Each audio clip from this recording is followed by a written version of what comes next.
اللہ رب العالمین جسے چاہتا ہے عزت اور تکریم سے نوازتا ہے، اور جسے چاہتا ہے اللہ تعالیٰ ذلت دیتا ہے۔ وَتُعِزُّ مَن تَشَاءُ وَتُذِلُّ مَن تَشَاءُ بِيَدِكَ الْخَيْرُ إِنَّكَ عَلَىٰ كُلِّ شَيْءٍ قَدِيرٌ۔ یعنی اللہ تعالیٰ ہی عزت عطا فرماتا ہے اور ذلت بھی اسی کے پاس ہے، تمام نیکیاں تمام بھلائیاں اسی کے دست قدرت میں ہے۔ بے شک اللہ وحدہ لا شریک ہر چیز پر قدرت رکھتا ہے۔ اللہ تعالیٰ نے پوری مخلوق میں سب سے زیادہ عزت و تکریم اپنے آقا و مولا حضور احمد مجتبیٰ حضرت محمد مصطفیٰ صلی اللہ علیہ وآلہ وسلم کو عطا فرمائی۔ جیسی عزت اللہ تعالیٰ نے آپ صلی اللہ علیہ وسلم کو عطا فرمائی، ایسی عزت اللہ تعالیٰ نے کسی کو بھی عطا نہیں فرمائی۔ اللہ تعالیٰ کی طرف سے عزت افزائی کا ایسا خوبصورت انداز جو کہ قرآن مجید میں موجود ہے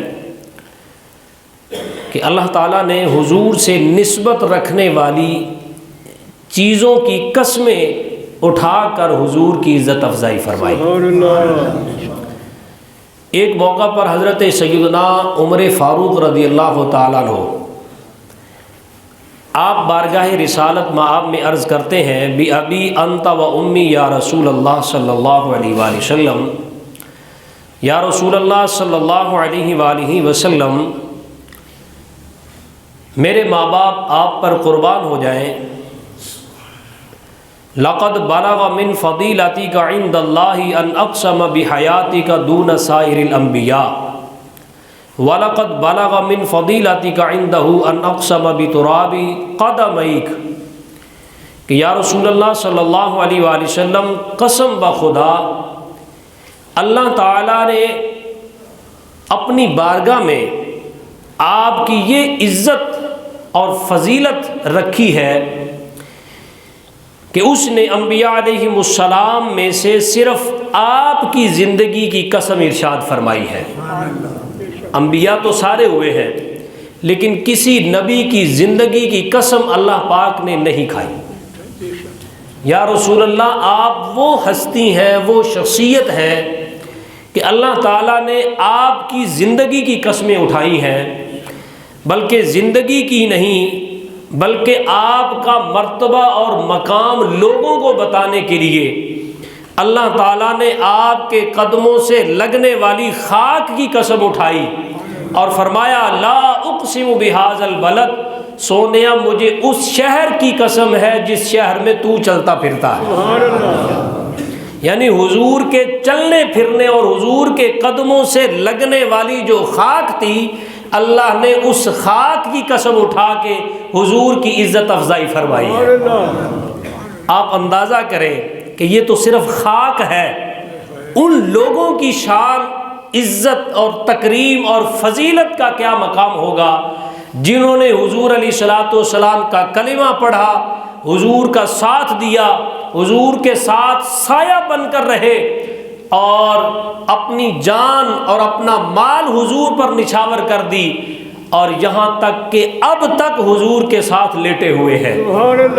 ان کی عزت و تکریم کا عالم کیا ہوگا۔ اس لیے امام اہل سنت مجدد دین و ملت مولانا امام احمد رضا خان فاضل بریلوی رحمۃ اللہ علیہ آپ فرماتے ہیں، وہ خدا نے ہے مرتبہ تجھ کو دیا، وہ خدا نے ہے مرتبہ تجھ کو دیا، نہ کسی کو ملے نہ کسی کو ملا، کہ کلام مجید نے کھائی شہا تیرے شہر و کلام و بقا کی قسم۔ کہ حضور سیدی جان دو عالم صلی اللہ تعالی علیہ وسلم کی قسمیں اور آپ کی نسبت والی چیزوں کی قسمیں اللہ قرآن مجید میں کھا رہا ہے۔ تو میرے بھائیوں، بارگاہ رسالت مآب صلی اللہ علیہ وسلم آپ کا قرب پانے والی جو ہستیاں ہیں، ان ہستیوں میں سب سے افضل ترین ہستی کا نام ابو بکر صدیق ہے۔ سب کہو رضی اللہ تعالی عنہ۔ آپ حضور علیہ الصلاۃ والسلام کے سفر کے ساتھی، حضر کے ساتھی، اب یوں کہیں تو غلط نہ ہوگا، آپ کی قبر کے ساتھی ہیں۔ اور امام اہل سنت نے حضرت سیدنا ابو بکر صدیق رضی اللہ تعالیٰ عنہ کی بارگاہ میں جو خراج پیش کیا ہے وہ ایسے ہے: سایہ مصطفیٰ مایہ اصطفیٰ، سایہ مصطفیٰ مایہ اصطفیٰ، عز و ناز خلافت پہ لاکھوں سلام۔ سبحان اللہ۔ کہ یہ مصطفیٰ کریم کے ساتھ سایہ بن کر رہے، اور جو چننے والے ہیں، جو ایمان والے ہیں، ان کے لیے تو حضرت ابو بکر صدیق ایک سامان اور خزانے کی حیثیت رکھتے ہیں۔ حضرت ابو بکر صدیق وہ شخصیت ہے جن کی وجہ سے خلافت کو عزت اور شرف ملا ہے، خلافت بھی ناز کرتی ہے حضرت ابو بکر صدیق کی شخصیت پر۔ اور آپ آگے کیا عرض کرتے ہیں؟ یعنی اس افضل الخلق بعد الرسول، ثانی اثنین ہجرت پہ لاکھوں سلام، اور اصدق الصادقین سید المتقین، چشم و گوش وزارت پہ لاکھوں سلام۔ کہ مصطفیٰ کریم علیہ الصلاۃ والسلام آپ کی آنکھیں اور کان گویا بن گئے حضور جناب ابو بکر صدیق رضی اللہ تعالیٰ۔ اور قرآن مجید کے اندر آپ کی کیا عزت کی گئی اور کیا تکریم کی گئی، اللہ رب العالمین نے سورۃ اللیل کی آخری جو آیات ہیں ان آیات کے اندر آپ کی کیا عزت فرمائی۔ اللہ نے فرمایا وَسَيُجَنَّبُهَا الْأَتْقَى۔ جب حضرت ابو بکر صدیق رضی اللہ تعالیٰ عنہ نے حضرت سیدنا بلال حبشی رضی اللہ تعالیٰ عنہ کو بڑے مہنگے داموں خرید کر آزاد کیا حضور کے قدموں پر، تو مشرکین مکہ اور کفار نے کہہ دیا کہ ابو بکر پر بلال کا کوئی احسان ہوگا اس لیے اتنا مہنگا خریدا ہے، ورنہ حبشی غلام اتنا مہنگا تو دنیا نے کبھی خریدا ہی نہیں، یہ ابو بکر پر کوئی احسان ہوگا اس کا، یہ دکھانا چاہتا ہے یا احسان کا بدلہ چکانا چاہتا ہے اس لیے خریدا ہے۔ تو مصطفیٰ کے یار کی عزت تکریم اور دفاع کے لیے کسی انسان کی زبان حرکت میں نہیں آئی، خود رب العالمین نے قرآن کی آیتیں بنا کر نازل فرمائی۔ فرمایا دنیا والوں سن لو، میرے ابو بکر پر اعتراض کرنے والوں سنو، انسان کوئی دفاع کرے یا نہ کرے، میں رب العالمین ابو بکر کی عزت کا دفاع کر رہا ہوں۔ کیا کہہ رہا ہوں؟ وَسَيُجَنَّبُهَا الْأَتْقَى، اور ان قریب سب سے بڑے پرہیزگار کو اللہ آگ سے دور کر دے گا۔ اور سب سے بڑا پرہیزگار کون ہے؟ تمام مفسرین کرام جتنے بھی مفسرین گزرے ہیں وہ کہتے ہیں سب سے بڑے پرہیزگار سے مراد حضرت ابو بکر صدیق کی ذات ہے۔ اور کیا فرمایا؟ الذی یؤتی بالہ یتزکا، فرمایا وہ جس کو اللہ آگ سے دور کرے گا وہ کون ہے؟ فرمایا وہ جو اپنا مال دیتا ہے تاکہ اسے پاکیزگی مل جائے، وہ تو پاکیزگی حاصل کرنے کے لیے اپنا مال دے رہا ہے۔ اور وَمَا لِأَحَدٍ عِنْدَهُ مِن نِعْمَةٍ تُجْزَى، فرمایا وہ جو پاکیزگی حاصل کرنے کے لیے مال دے رہا ہے نا، تم کہہ رہے ہو کہ یہ کسی کا احسان کا بدلہ چکا رہا ہے، اللہ فرمایا اور کسی کا اس پر کچھ احسان نہیں کہ جس کا بدلہ وہ دینا چاہتا ہو، اس پر کسی کا کوئی احسان ہی نہیں کہ جس کا یہ بدلہ چکانا چاہتا ہو، إِلَّا ابْتِغَاءَ وَجْهِ رَبِّهِ الْأَعْلَىٰ، ہاں صرف اپنے سب سے بلند شان والے رب کی رضا حاصل کرنے کے لیے وہ مال خرچ کرتا ہے، کسی کے احسان کا بدلہ چکانے کے لیے مال خرچ نہیں کر رہا، بلکہ اپنے سب سے بلند شان والے رب کی رضا تلاش کرتا ہے۔ وَلَا سَوْفَ يَرْضَىٰ، اور ان قریب اللہ بھی اس سے راضی ہو جائے گا۔ سبحان اللہ۔ یہ 6 شانیں حضرت ابو بکر صدیق رضی اللہ تعالیٰ عنہ کی قرآن مجید کے اندر بیان ہوئی ہیں کہ اللہ تعالیٰ آگ سے دور کرے گا، اور اللہ تعالیٰ نے یہ مال صدقہ قبول کر لیا ہے، اور اس صدقے کے مال کے اندر صدیق اکبر نہ کوئی دکھلاوا کر رہے ہیں نہ کسی کے احسان کا بدلہ چکا رہے ہیں، یہ تو اللہ کی رضا حاصل کرنے کے لیے مال خرچ کر رہے ہیں، اور ان قریب اللہ بھی ان سے راضی ہو جائے گا۔ یہ اور متعدد آیات ہیں قرآن مجید کے اندر کہ اللہ پاک نے حضرت ابو بکر صدیق رضی اللہ تعالیٰ عنہ کہیں ان کی صداقت کا ذکر کیا، کہیں ان کے صحابی ہونے کا ذکر کیا، اور کہیں مصطفیٰ کریم علیہ السلام کے اس سچے عاشق والذین معہ اشداء علی الکفار رحماء بینہم کہہ کے حضرت ابو بکر صدیق کو مخاطب کیا جا رہا ہے، اور کہیں حضرت ابو بکر صدیق جو دعا مانگتے ہیں اللہ اس دعا کو قرآن مجید کی آیت بنا کے قرآن میں نازل کر دیتا ہے۔ یہ تو قرآن مجید کی بات تھی۔ مصطفیٰ کریم علیہ الصلوۃ والسلام کی زبان اقدس سے بھی بے شمار ایسی احادیث ہے جس کے اندر حضرت ابو بکر صدیق رضی اللہ تعالیٰ عنہ کی صداقت کا ذکر، آپ کی فضیلت کا ذکر، آپ کی تکریم کا ذکر، آپ کی افضلیت کا ذکر، آپ کے سچا ہونے کا ذکر، اور یہاں تک کہ ایک روایت میں آتا ہے صحابہ کرام علیہم رضوان کا جمع غفیر ہے مسجد کے اندر، ایک طرف حضرت ابو بکر صدیق تشریف فرما ہے اور ایک طرف حضرت عمر فاروق رضی اللہ تعالیٰ عنہ تشریف فرما ہے، اور صحابہ کرام مسجد میں اندر بیٹھے ہوئے ہیں اور مسجد میں رش ہے، جگہ نہیں ہے۔ کیا دیکھتے ہیں کہ مسجد کے دروازے پر حضرت مولا علی شیر خدا تاجدار حل عطا رضی اللہ تعالیٰ عنہ علیہ السلام تشریف لاتے ہیں۔ اب حضور کی بارگاہ میں حاضر ہونے کے لیے دیکھتے ہیں کہ مسجد میں جگہ نہیں ہے، سارے صحابہ بیٹھے ہیں، مسجد میں جگہ نہیں ہے۔ اتنے میں حضرت ابو بکر کی نظر حضرت مولا علی پر پڑ گئی۔ حضرت مولا علی کو جب حضرت ابو بکر صدیق نے دیکھا تو کوئی اور صحابی کھڑا نہیں ہوا۔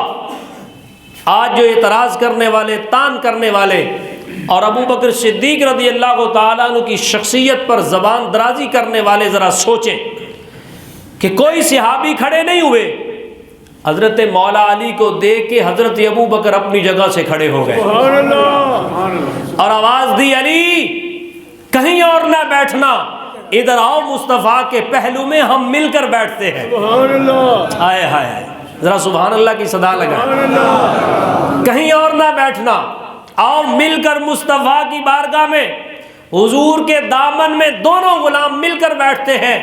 جب حضور نے یہ منظر دیکھا کہ میرے علی کے لیے ابو بکر نے جگہ خالی کی ہے، ہائے ہائے، حضور علیہ السلام نے فرمایا یا ابا بکر انما یعرف الفضل لأہل الفضل ذو الفضل، اے ابو بکر فضیلت والے کی فضیلت کو جانتے ہیں۔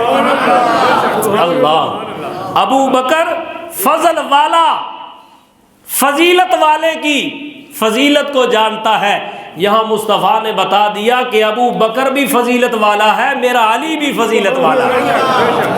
اللہ اکبر۔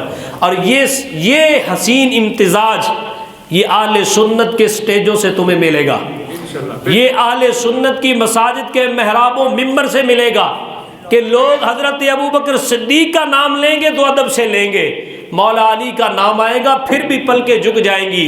یہ باتیں تمہیں اہل سنت کے معاشرے سے ملیں گی، ورنہ اس دور کے اندر آج اہل سنت کا کھانے والے اہل سنت کو کاٹ رہے ہیں، اہل سنت کا کھاتے ہیں اور اہل سنت کو کاٹ رہے ہیں۔ ایسے لوگوں سے ہمیں دور رہنا چاہیے اور اپنی محافل کو، مساجد کو ایسے لوگوں سے پاک کرنا چاہیے کہ جو لوگ اہل سنت کا کھا کر عقیدہ اہل سنت پر پیرا نہیں دے سکتے، انہیں اہل سنت کی مساجد اور محافل میں بیٹھنے کا کوئی حق نہیں ہے۔ مصطفیٰ نے کیا فرمایا؟ انما یعرف الفضل لأہل الفضل ذو الفضل، ابو بکر فضیلت والا ہے، اسی لیے علی فضیلت والے کی فضیلت کو جانتا ہے، اس لیے جگہ خالی کی ہے۔ تو یہ میرے مصطفیٰ کریم علیہ الصلوۃ والسلام کے غلاموں کی بات ہے، اور یہ حضور علیہ السلام کے وہ ساتھی ہیں، یہ کوئی حادثاتی طور پر حضور کے ساتھی نہیں بنے، یہ بات آپ ذہن میں رکھیے گا۔ حادثاتی طور پر، اتفاقی طور پر حضور کے ساتھی نہیں بنے، بلکہ میں قربان جاؤں مصطفیٰ کریم علیہ الصلوۃ والسلام، آپ فرماتے ہیں ان اللہ اختار علی، فرمایا میرے غلاموں اللہ نے ساری دنیا سے مجھے چنا ہے۔ سبحان اللہ کی صدا لگائیں۔ فرمایا ساری دنیا میں مجھے چنا ہے. اور طویل حدیث ہے, حضور نے فرمایا ساری دنیا سے میں مکہ شہر کو چنا, پھر قبیلے چنے, پھر خاندان چنا, ان خاندانوں میں سے اعلیٰ گھرانے کو چنا, اس گھرانے سے پھر میرا انتخاب کیا. تو اللہ تعالیٰ اپنے نبیوں کو چنتا ہے. وَلَٰكِنَّ اللَّهَ يَجْتَبِي مِن رُّسُلِهِ مَن يَشَاءُ. قرآن میں اللہ فرماتا ہے کہ اللہ اپنے رسولوں کو چنتا ہے. حضور فرماتے ہیں کہ اللہ نے سب سے پہلے مجھے چنا اور پھر فرمایا وَاخْتَارَ لِي أَصْحَابِي, پھر میرے لیے میرے صحابہ کو بھی چنا. پھر میرے لیے میرے, سارے بولیے میرے لیے میرے اصحاب جمع کا, لیکن اصحابی کہہ کے حضور نے اول تا آخر ہر صحابی کے لیے فرما دیا اور فرمایا میرے صحابیوں پر اعتراض کرنے والوں سنو, میں بھی چنا ہوا ہوں, میرا ہر صحابی بھی چنا ہوا ہے, میرا ہر صحابی بھی چنا ہوا ہے. اور پھر طویل حدیث ہے, حضور سیدی جان دو عالم صلی اللہ تعالی علیہ وسلم نے فرمایا کہ پھر ان چنے ہوں میں سے اللہ نے میرے لیے 2 وزیر چنے. ان چنے ہوں میں سے اللہ نے میرے لیے لی وزیرانی, میرے لیے 2 وزیر چنے زمین میں اور 2 وزیر چنے آسمان میں. اللہ اکبر. یہ حضور سیدی جان کائنات صلی اللہ علیہ وآلہ وسلم اپنی صدارت بیان کر رہے ہیں, اپنی بادشاہت بیان کر رہے ہیں. اس کائنات کا جو مالک ہے, خالق اللہ ہے, مگر ملکیت مصطفیٰ کی ہے. حضور اپنی ملکیت بیان کر رہے ہیں. فرمایا میرے غلاموں, اللہ نے 2 وزیر آسمانوں میں رکھے اور 2 وزیر زمین میں مجھے عطا کیے. سبحان اللہ. اب کون کون سے ہیں؟ حضور سیدی جان کائنات صلی اللہ علیہ وآلہ وسلم نے فرمایا میرے 2 وزیر آسمانوں میں کون ہیں؟ فرمایا حضرت جبریل, اور دوسرے کون ہیں؟ حضرت میکائیل. زمین پر کون ہے؟ فرمایا ایک وزیر کا نام ابو بکر ہے اور دوسرے کا نام عمر بن خطاب ہے. سمجھ آ گئی میری بات؟ یہاں تک آپ کو بات سمجھ آ گئی. اب آپ اندازہ کریں اور ذرا غور کریں, بادشاہ کے جو وزیر ہوتے ہیں, جب بادشاہ کی بادشاہت ختم ہوتی ہے تو وزیروں کی وزارت بھی گئی. بے شک بے شک بے شک بے شک. بادشاہ گیا, وزیر اعظم جناب عمران خان جاتے ہیں تو باقی وزیر ان کی کیا اوقات ہے؟ ختم ہو جائیں گے.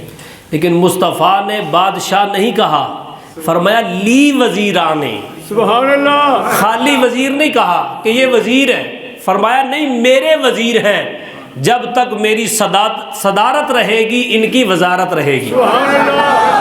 تو مصطفیٰ کریم سے عرض کریں یا رسول اللہ آپ کی وزارت صدارت کب تک رہے گی؟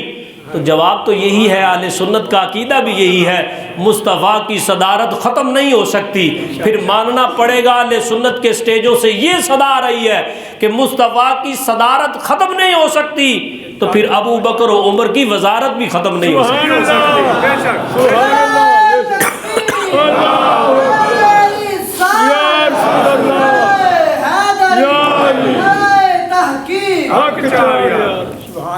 اچھا دوسرا نقطہ, بعض لوگ کہتے ہیں جی افضلیت حضرت ابو بکر کا انکار کرتے ہیں کہ وہ افضل نہیں ہے. یہاں آپ غور کریں, ایمانداری سے بتائیں, آپ کسی سے پوچھیں کہ فرشتوں میں سب سے افضل فرشتہ کون سا ہے؟ بولیے سارے. جو ہر نبی کا صحابی ہے, ہر نبی کا صحابی, سب سے افضل فرشتہ کون؟ حضرت جبریل امین, اور سب سے اس کے بعد حضرت میکائیل. تو اللہ نے جب آسمانوں میں مصطفیٰ کے وزیر چنے تو فرشتوں میں سب سے افضل چنے. تو پھر عقیدہ اہل سنت سنتے جاؤ کہ اللہ نے جب زمین میں مصطفیٰ کے وزیر چنے تو انسانوں میں سب سے افضل چنے. افضل الخلق بعد الرسل, نبیوں کے بعد انسانوں میں اگر کوئی افضل ترین شخصیت ہے تو وہ حضرت سیدنا ابو بکر صدیق، سبحان اللہ، بے شک بے شک حضرت ابو بکر صدیق کی ذات ہے۔ بے شک تو یہ بات معلوم ہو گئی کہ یہ کوئی نہ کہے افضل نہیں ہے، افضلیت ابو بکر صدیق اس بات سے ظاہر ہو رہی ہے۔ بے شک اور یہاں سے ایک اور بات، کیونکہ ہم اہل سنت ہیں، معراج پر مصطفیٰ کریم علیہ السلام کے جانے اور اس پر یہ اعتراض ہے کہ مصطفیٰ کریم علیہ السلام تو جبریل کو ملنے گئے تھے معراج میں۔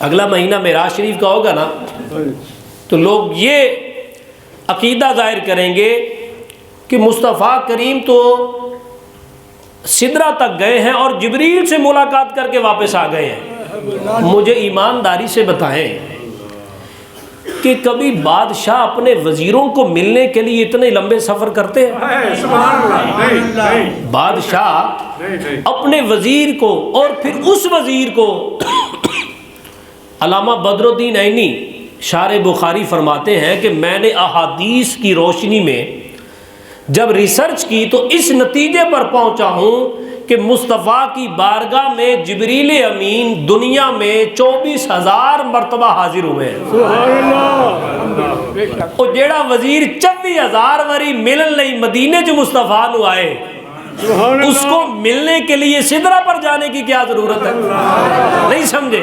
وہ وزیر تو 24,000 مرتبہ دنیا میں ملنے کے لیے آ رہا ہے۔ پتہ چلا ہے کہ مصطفیٰ بادشاہ ہیں اور جبریل وزیر ہے، اور مصطفیٰ جبریل کو ملنے معراج پر نہیں گئے، خدا کو ملنے گئے تھے۔ سبحان اللہ، رب سے ملاقات تھی، جبریل سے نہیں۔ سمجھ آ رہی؟ سبحان اللہ۔ اچھا، ایک اور نتیجے کی بات، کیونکہ ہم اہل سنت ہیں، عقیدہ بیان کرنا اور اس کا پرچار کرنا یہ ہماری ذمہ داری ہے۔ بے شک آپ ایمانداری سے بتائیں، یہ ہو سکتا ہے کہ بادشاہ نہ ہو وزیر ہو؟ نہیں، وہ میں نے پہلے مثال دے دی، بادشاہ صدر نہ ہو، اس کا وزیر ہو۔ وزیر کا ہونا اس بات کی دلیل ہے کہ اس کا بادشاہ صدر بھی موجود ہے۔ موجود ہے، بے شک ایک گورنر ہے، وہ صدر کی کابینہ کا آدمی ہے۔ اگر گورنر ہے تو پتہ چلے گا اس کا کوئی صدر بھی ہے۔ صدر بھی ہے، بے شک ایمانداری سے بتائیں، حضرت جبریل امین علیہ السلام مردہ ہیں یا زندہ ہیں؟ سارے نہیں بول رہے۔ حضرت جبریل امین علیہ السلام زندہ ہیں۔ حضرت میکائیل علیہ السلام سبحان اللہ، وہ بھی زندہ ہیں۔ جی بے شک سمجھ آ رہی میری بات؟ سبحان اللہ، کیا تو کہتے یہاں سے یہ عقیدہ مل رہا ہے نا بہت بہت کہ عقیدہ اہل سنت، حیات النبی پر بات کر رہا ہوں کہ لوگ حیات النبی کے منکر ہیں، ان سے یہ عرض ہے کہ مصطفیٰ کی وزارت آسمانوں میں اگر قائم ہے تو اس سے پتہ چل رہا ہے کہ مصطفیٰ بھی موجود ہیں۔ سبحان اللہ، حیات النبی کا عقیدہ۔ اور دنیا کے وزیر،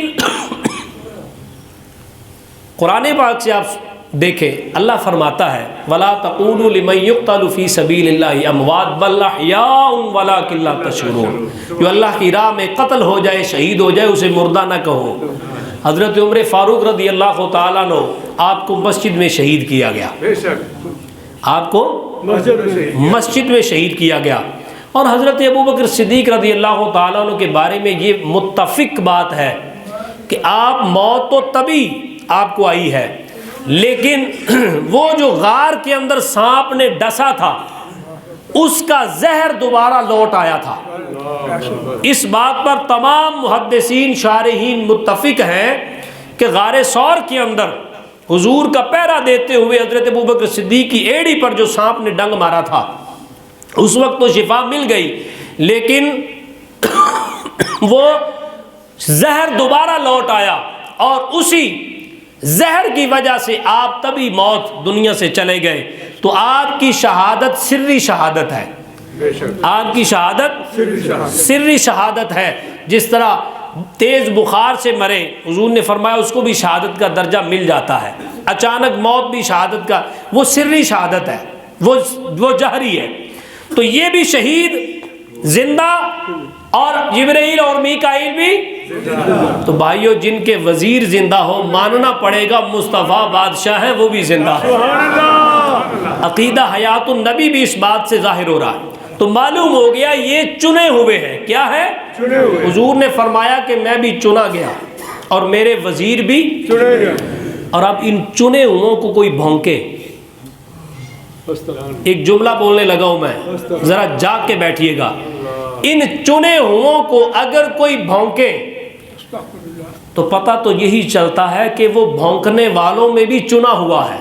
نہیں سمجھا؟ ان کو جو بھونکے تو پتہ تو یہی چل رہا ہے کہ وہ بھونکنے والوں میں چنا ہوا ہے، اس کا بھی ثانی کوئی نہیں۔ کیوں کہ یہ حادثاتی طور پر مصطفیٰ کے ساتھی نہیں بنے، اللہ نے ازل سے چن کر ان کو بھیجا ہوا ہے۔ اور اس بات پر دلیل کیا ہے؟ حضرت مولا علی کا فرمان عرض کرنے لگا ہوں، اور آپ کے ساتھی کہتے ہیں کہ حضرت مولا علی نے منبر پر اتنی دفعہ یہ بات کہی کہ میں گن ہی نہیں سکتا، یعنی اکثر اوقات حضرت مولا علی کوفہ کے منبر پر یہ کہا کرتے تھے، انزل اللہ اسم ابی بکر من السماء الصدیق۔ آپ کہا کرتے تھے اور لوگوں سنو، کون کہہ رہے ہیں؟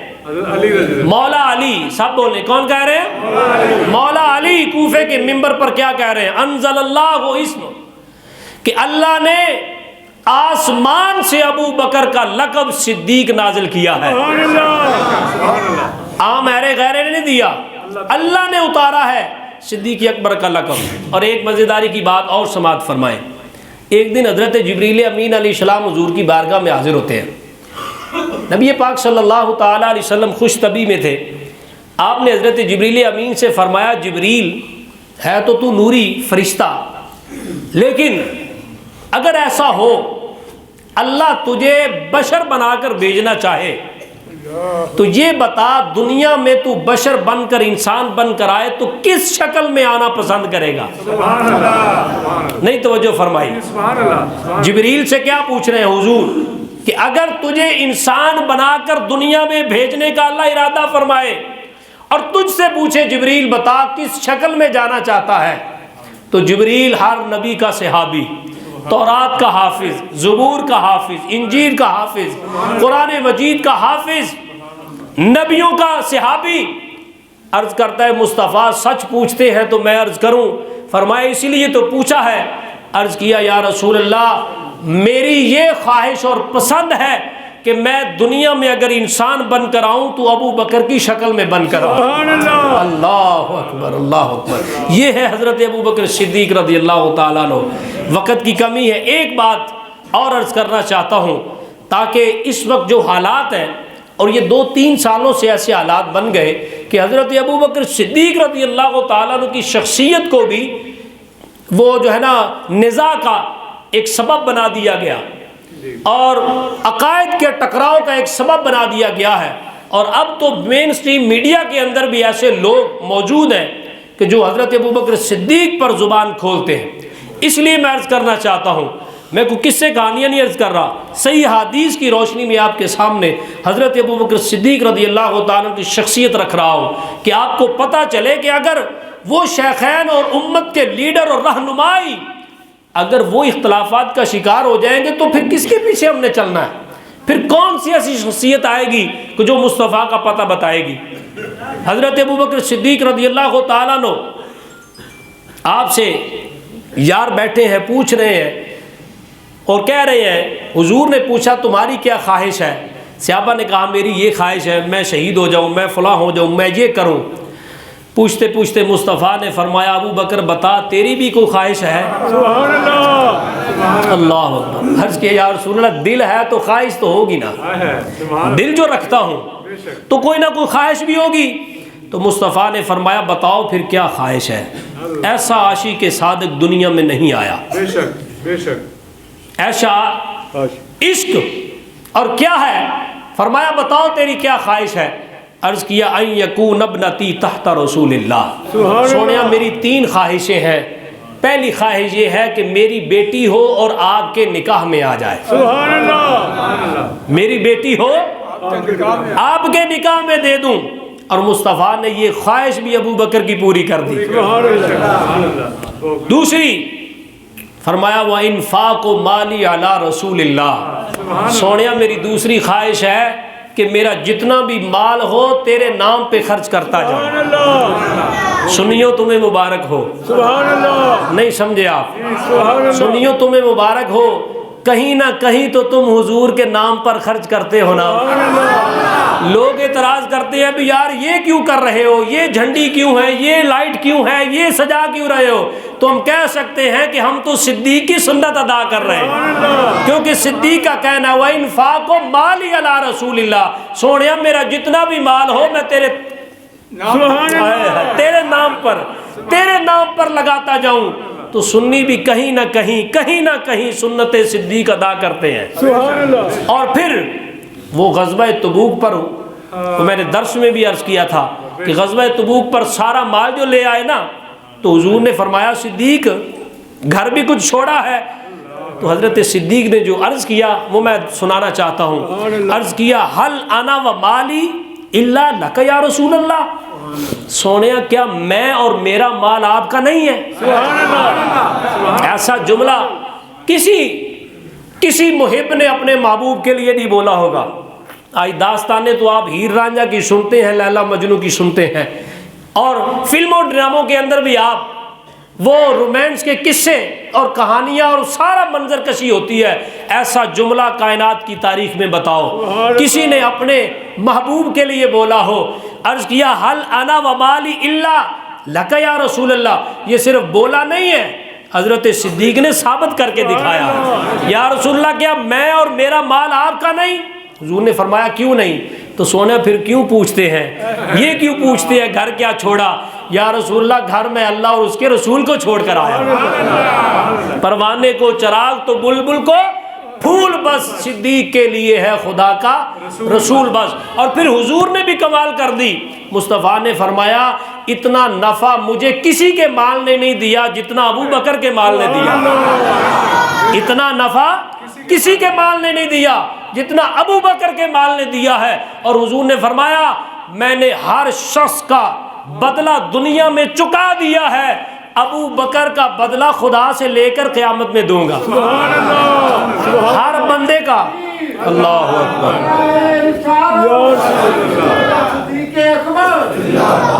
ہر بندے کا بدلہ چکا دیا, ہر ایک کا احسان جو تھا میں نے چکا دیا ہے, لیکن ابو بکر کے احسانوں کا بدلہ قیامت میں خدا سے لے کر دوں گا. حضور نے بھی کمال. اور پھر آخری بات, تیسری خواہش حضرت ابو بکر کی کیا ہے؟ عرض کرتے ہیں وَنَظَرْتُ إِلَىٰ وَجْهِ رَسُولِ اللَّهِ. اگر پنجابی چیزا ترجمہ ہو جائے تو انج ہوئے گا سونیا میریاں اکھاں ہون تے تیرا چہرہ ہو. میریاں اکھاں تے تیرا رخ. جی کردہ سونیا ہر ویلے تینو کول بٹھا کے میں تکدا رواں. جی کردہ سونیا ہر ویلے تینو سامنے بٹھا کے میں تکدا رواں. سارا جسم میرا اکھ بن جاوے تے محتاج نہ میں کسی اکھ دا رواں. اور پھر اس بات کو بھی مصطفیٰ نے پورا کر دیا خواہش کو. وہ غار ثور کے اندر مصطفیٰ کریم علیہ السلام 3 دن اور 3 راتیں رہے, کسی اور کو اجازت نہیں.